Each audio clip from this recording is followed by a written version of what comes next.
Hi hello నమస్తే welcome to Tollywood box office. మీరు Hollywood action thriller సినిమాలు, ముఖ్యంగా హై యాక్షన్ ప్యాక్డ్ సీక్వెన్స్ ఇష్టపడితే ఈ వీడియో మీకోసమే. నేను ఈరోజు 2020లో నెట్ఫ్లిక్స్లో రిలీజ్ అయిన బ్లాక్ బస్టర్ సినిమా ఎక్స్ట్రాక్షన్ గురించి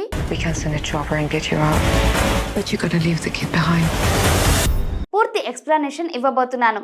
ఎక్స్ట్రాక్షన్ అనేది 2020లో వచ్చిన అమెరికన్ యాక్షన్ థ్రిల్లర్ సినిమా. దీన్ని శామ్ హార్గ్రేవ్ డైరెక్ట్ చేశారు. ఇది అతని మొదటి directorial film. Screenplay Joe Russo రాశారు. ఇతను అవెంజర్స్ ఎండ్ గేమ్ లాంటి సినిమాలకు పనిచేసిన రూసో బ్రదర్స్ లో ఒకరు. సినిమా యాండీ పార్క్స్ రాసిన సుయి డాడ్ అనే గ్రాఫిక్ నవల్ ఆధారంగా తీశారు.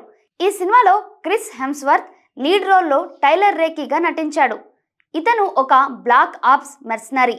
Rudraksh Jaiswal, Randeep Hooda, Golshifteh Farahani, Pankaj Tripathi, David Harbour లాంటి టాలెంటెడ్ యాక్టర్స్ సపోర్టింగ్ రోల్స్లో కనిపిస్తారు.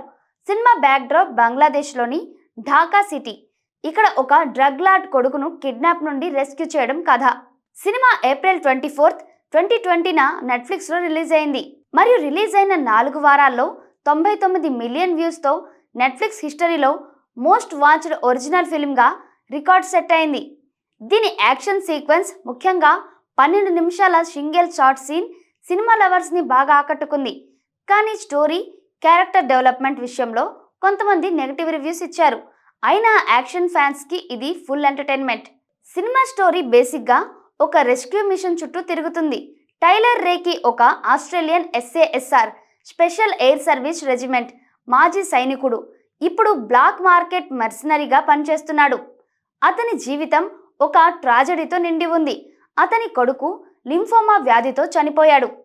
దీనివల్ల టైలర్ తన కుటుంబాన్ని వదిలేసి డేంజరస్ మిషన్స్తో బతకడం మొదలు పెడతాడు. ఈ బ్యాక్ స్టోరీ అతని క్యారెక్టర్కి ఎమోషనల్ డెప్త్ ఇస్తుంది. సినిమా స్టార్ట్ అయినప్పుడు టైలర్ని అతని పార్ట్నర్ నిక్ ఖాన్ ఒక మిషన్ కోసం రిక్రూట్ చేస్తుంది.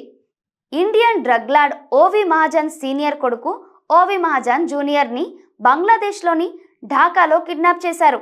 ఈ కిడ్నాప్ వెనుక ఉన్నది అమీర్ ఆసిఫ్, ఒక బంగ్లాదేశ్ డ్రగ్ లార్డ్. ఇతను ఢాకా సిటీని తన కంట్రోల్లో ఉంచుకున్నాడు. ఓవి సీనియర్ జైలులో ఉన్నాడు కాబట్టి అతని right hand man Saju Rav, మాజీ Indian army special forces officer, ఈ మిషన్ని ఓవర్సీ చేస్తాడు. టైలర్ నిక్ టీమ్తో కలిసి ఓవి జూనియర్ని రెస్క్యూ చేయడానికి ఢాకాకి వెళ్తాడు. ఓవిని ఒక బిల్డింగ్లో బంధించి ఉంటారు మరియు టైలర్ ఒక బ్రూటల్ ఫైట్లో కిడ్నాపర్స్ని చంపి ఓవిని సేవ్ చేస్తాడు. కానీ ఇక్కడే ట్విస్ట్ మొదలవుతుంది. అమీర్ ఆసిఫ్ ఢాకా పోలీసులను కంట్రోల్ చేస్తూ సిటీని లాక్డౌన్ చేస్తాడు. అన్ని బ్రిడ్జెస్, ఎగ్జిట్ పాయింట్స్ని క్లోజ్ చేయిస్తాడు. దీంతో టైలర్ ఓవిని ఎస్కేప్ చేయడం అసాధ్యమవుతుంది. ఇంతలో సాజు ఓవిని సేవ్ చేయడానికి సొంతంగా ప్లాన్ చేస్తాడు. ఎందుకంటే ఓవి సీనియర్ బ్యాంక్ అకౌంట్స్ ఫ్రీజ్ అయ్యాయి. మెర్సనరీలకు పేమెంట్ చేయలేని సిచ్యువేషన్లో ఉన్నాడు. సాజు టైలర్ టీంని డబల్ క్రాష్ చేసి వాళ్ళను చంపేస్తాడు. టైలర్తో ఫైట్ చేస్తాడు. ఈ బెట్రయల్ సినిమాకి మరింత టెన్షన్ యాడ్ చేస్తుంది. నిక్ టైలర్ని ఓవిని వదిలేసి ఎస్కేప్ చేయమని చెప్తుంది. కానీ టైలర్ తన కొడుకు గుర్తొచ్చి ఓవిని వదలడానికి నిరాకరిస్తాడు. టైలర్ ఓవిని తీసుకొని ఢాకాలో హైడ్ అవుతూ అతని పాత స్క్వాడ్ మేట్ గాస్పర్ హౌస్లో షెల్టర్ తీసుకుంటాడు. కానీ గాస్పర్ అమీర్ ఆసిఫ్ ఆఫర్ చేసిన $10 మిలియన్ బౌంటీకి లోబపడి ఓవిని చంపాలని ప్లాన్ చేస్తాడు. టైలర్ గాస్పర్తో ఫైట్ చేసి ఓవి అతన్ని షూట్ చేస్తాడు. ఈ సీన్ ఓవి క్యారెక్టర్లో ఒక టర్నింగ్ పాయింట్. ఇతను ఇన్నోసెంట్ కిడ్ నుండి సర్వైవల్ మోడ్లోకి వెళ్తాడు. క్లైమాక్స్లో టైలర్ సాజు టీమాపై అమీర్ ఆసిఫ్ ఫోర్సెస్తో ఒక బ్రిడ్జ్ పై భారీ ఫైట్ చేస్తారు. సాజు తన ప్రాణాలు త్యాగం చేసి ఓవిని కాపాడుతూ చనిపోతాడు. టైలర్ ఓవిని నిక్ హెలికాప్టర్ ఎక్స్ట్రాక్షన్ పాయింట్కి చేర్చడానికి ఫైట్ చేస్తూ అమీర్ ఆసిఫ్ స్నైపర్కి టార్గెట్ అవుతాడు. తీవ్రంగా గాయపడిన టైలర్ ఓవిని సేవ్ చేస్తూ బ్రిడ్జ్ నుండి నదిలో పడిపోతాడు. నిక్ ఓవిని సేఫ్గా తీసుకెళ్తుంది. కానీ టైలర్ బతికాడో లేదో అంబిగ్యూస్గా మిగిలిపోతుంది. సినిమా ఎండ్లో ఓవి మళ్ళీ తన లైఫ్లోకి వెళ్తాడు. కానీ టైలర్ లాంటి ఒక ఫిగర్ని స్విమ్మింగ్ పూల్ దగ్గర చూస్తాడు. ఇది సీక్వెల్కి హింట్ ఇస్తుంది. టైలర్ ఈ సినిమా హార్ట్. అతను ఒక బ్రోకెన్ మ్యాన్. తన కొడుకు డెత్ వల్ల గిల్ట్తో బతుకుతాడు. క్రిస్ హెమ్స్వర్త్ థోర్ లాంటి రోల్స్ నుండి డిఫరెంట్గా ఇక్కడ గ్రీటీ ఎమోషనల్ పర్ఫార్మెన్స్ ఇచ్చాడు. అతని యాక్షన్ స్కిల్స్, ఫైట్ సీన్స్లో ఎనర్జీ సినిమాను హైలైట్ చేస్తాయి. టైలర్ యొక్క రెడెంప్షన్ ఆర్క్ ఓవిని సేవ్ చేయడం ద్వారా తన గిల్ట్ని తొలగించుకోవడం కథకు ఎమోషనల్ కనెక్షన్ ఇస్తుంది. ఓవి మహాజన్ జూనియర్ ఓవి యొక్క ఇన్నోసెంట్ టీనేజర్. తన తండ్రి క్రిమినల్ బ్యాక్గ్రౌండ్ వల్ల డేంజర్లో పడతాడు. రుద్రాక్ష్ జైస్వాల్ అద్భుతంగా నటించాడు. ముఖ్యంగా ఎమోషనల్ సీన్స్లో అతని క్యారెక్టర్ టైలర్తో ఒక ఫాదర్ సన్ లాంటి బాండ్ డెవలప్ చేస్తాడు. ఇది సినిమాకి హార్ట్ ఫెల్ట్ మూమెంట్స్ని ఇస్తుంది. సాజు రావ్ సాజు ఒక కాంప్లెక్స్ క్యారెక్టర్. లోయల్టీ మరియు సర్వైవల్ మధ్య చిక్కుకుంటాడు. రణదీప్ హూడా ఒక ఇంటెన్స్ పర్ఫార్మెన్స్. ఫైట్ సీన్స్లో అతని స్కిల్స్ అద్భుతంగా ఉన్నాయి. అతని డబుల్ క్రాష్ ఆఖర్లో సాక్రిఫైస్ కథకు డెప్త్ యాడ్ చేస్తాయి. అమీర్ ఆసిఫ్ అమీర్ ఈ సినిమా యొక్క ప్రైమరీ విలన్, కానీ అతని క్యారెక్టర్ అంతగా డెవలప్ కాలేదని కొంతమంది రివ్యూస్ చెప్తాయి. ప్రియాన్షు పైన్యూలి ఒక పర్ఫార్మెన్స్ ఇచ్చిన విలన్గా ఇంపాక్ట్ కొంచెం తక్కువ. నిక్ టైలర్ యొక్క team leader, strong smart character. Golshifteh Farahani తన రోల్లో బాగా చేసింది, కానీ స్క్రీన్ టైం తక్కువ కాబట్టి ఆమె క్యారెక్టర్ ఫుల్ ఎక్స్ప్లోర్ కాలేదు. యాక్షన్ సీక్వెన్సెస్ ఎక్స్ట్రాక్షన్ ఒక బిగ్గెస్ట్ హైలైట్ దాని యాక్షన్ సీన్స్. శామ్ హార్గ్రేవ్ మాజీ స్టంట్ కోఆర్డినేటర్ తన ఎక్స్పీరియన్స్ని ఫుల్గా యాడ్ చేశాడు. సినిమాలోని 12 నిమిషాల సింగిల్ షాట్ సీక్వెన్స్ ఒక మాస్టర్ పీస్ అని చెప్పొచ్చు.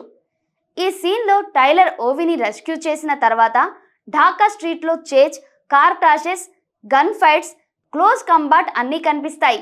కెమెరా వర్క్, కొరియోగ్రఫీ, స్టంట్స్ అన్నీ సీమ్లెస్గా ఉంటాయి. ఆడియన్స్ని యాక్షన్ మధ్యలోకి తీసుకెళ్తాయి. ఈ scene John Wick the Raid లాంటి సినిమాల ఇన్ఫ్లుయెన్స్ని చూపిస్తుంది, కానీ దాని యొక్క గ్రీటీ రియలిస్టిక్ అప్రోచ్ యూనిక్గా ఉంటుంది. ఇండియాలో ఫైర్ ఆర్మ్స్ బ్యాన్ వల్ల production team rubber prop guns use చేసింది, అయినా గన్ ఫైట్స్ చాలా రియలిస్టిక్గా కనిపిస్తాయి. క్లోజ్ కంబాట్ సీన్స్లో హెమ్స్వర్త్, హుడా యొక్క మార్షల్ ఆర్ట్స్ స్కిల్స్ సూపర్గా ఉన్నాయి.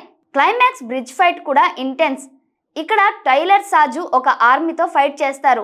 ఈ సీన్లో సినిమాటోగ్రఫీ, ఎడిటింగ్, సౌండ్ డిజైన్ అన్నీ పర్ఫెక్ట్గా సింక్ అవుతాయి. ఒక ఎమోషనల్ యాక్షన్ ప్యాక్డ్ ఫినాలే ఇస్తారు. Themes and symbolism cinema surface లెవెల్లో ఒక యాక్షన్ ఫ్లిక్గా కనిపించినా దీనిలో కొన్ని డీప్ థీమ్స్ ఉన్నాయి. రెడెంప్షన్ టైలర్ యొక్క జర్నీ ఒక రెడెంప్షన్ స్టోరీ.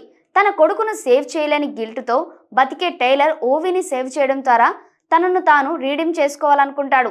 ఈ ఎమోషనల్ ఆర్క్ సినిమాకి హార్ట్ ఇస్తుంది.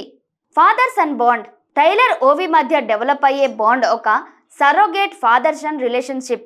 ఓవి యొక్క ఫాదర్ ఒక క్రిమినల్, అతని నెగ్లెక్ట్ చేస్తాడు, కానీ టైలర్ అతనికి కేర్ మరియు ప్రొటెక్షన్ని ఇస్తాడు. సర్వైవల్ అండ్ సాక్రిఫైస్ సినిమాలో టైలర్, సాజు ఇద్దరు సర్వైవల్ కోసం ఫైట్ చేస్తారు, కానీ ఆఖర్లో ఇతరుల కోసం తమని తాము సాక్రిఫైస్ చేస్తారు.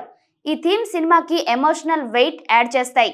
Corruption and power Amir Asif Dhaka police గవర్నమెంట్ని కంట్రోల్ చేయడం ద్వారా కరప్షన్, పవర్ డైనమిక్స్ని చూపిస్తాడు.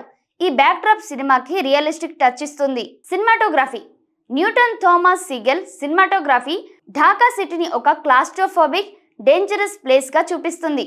ఎల్లో టింట్ యూజ్ చేయడం వల్ల సిటీ గ్రీటీ వైబ్ ఇస్తుంది, కానీ ఇది కొంతమందికి స్టీరియోటైపికల్గా అనిపించింది. సింగిల్ షాట్ సీక్వెన్స్లో కెమెరా మూమెంట్స్ అద్భుతం. Editing Peter B Ellis, Ruthie Aslund editing action సీన్స్ని సీమ్లెస్గా కనెక్ట్ చేస్తుంది.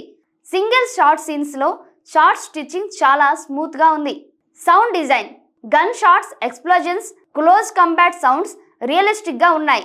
Henry Jackman, Alex Belcher compose చేసిన బ్యాక్గ్రౌండ్ స్కోర్ టెన్షన్ మరియు ఎమోషన్ని ఎలివేట్ చేస్తుంది. సినిమా ఇంపాక్ట్ గురించి చెప్పాలంటే ఇది నెట్ఫ్లిక్స్ ఒరిజినల్ ఫిల్మ్స్లో ఒక బెంచ్ మార్క్ సెట్ అయింది. దీని సక్సెస్ వల్ల ఎక్స్ట్రాక్షన్ 2 రిలీజ్ అయింది మరియు ఎక్స్ట్రాక్షన్ 3 కూడా అనౌన్స్ అయింది. సినిమా యాక్షన్ జోనర్లో జాన్ విక్ ది రైడ్ లాంటి ఫిల్మ్స్తో కంపేర్ అయింది మరియు శామ్ హార్గ్రేవ్ని ఒక టాలెంటెడ్ డైరెక్టర్గా ఎస్టాబ్లిష్ చేసింది. నెట్ఫ్లిక్స్లో తెలుగు, హిందీ, తమిళం, ఇంగ్లీష్ లాంగ్వేజెస్లో అవైలబుల్గా ఉంది. సో ఈ వీకెండ్ చూసేయండి.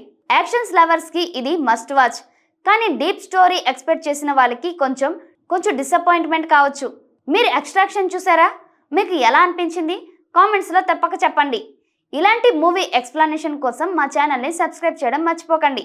బెల్ ఐకాన్ను ప్రెస్ చేయండి. నెక్స్ట్ వీడియోలో మళ్ళీ కలుద్దాం.